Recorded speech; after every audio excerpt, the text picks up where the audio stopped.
எள்ளு ரொம்ப விசேஷம். ஏன்னா, எள்ளு வந்து கர்மாவ கழிக்கக்கூடிய யூஸ் பண்ணக்கூடியது. எள்ளு பூரணம் பண்ணி, மோதகம் பண்ணி அவருக்கு நெய்வேத்தியம் பண்றது விசேஷம். இனிப்பு பூரணம், தேங்காய் அவருக்கு ரொம்ப விசேஷம்.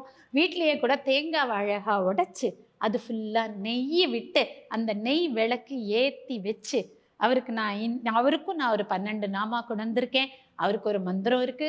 அவருக்கு ஒரு காயத்ரி இருக்கு. இதெல்லாம் சொல்லி விநாயக சதுர்த்தி அன்னைக்கே வரப்போற இந்த வருஷ விநாயக சதுர்த்தி 27/8/25 புதன்கிழமை சித்திர நட்சத்திரம் கூடிய சுப தினத்துல அன்னைக்கு யோகமும் பத்திரைங்கிற யோகம் கேதுங்கிற கிரகத்தை சார்ந்தது. கேதுங்கிற கிரகம் பிள்ளையார் தான்.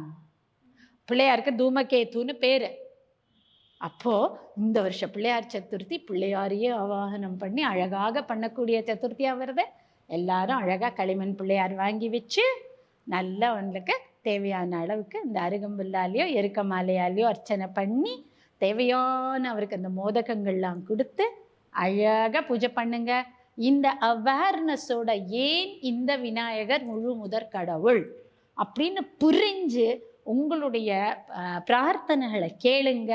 அது கட்டாயமா விலகிடும்.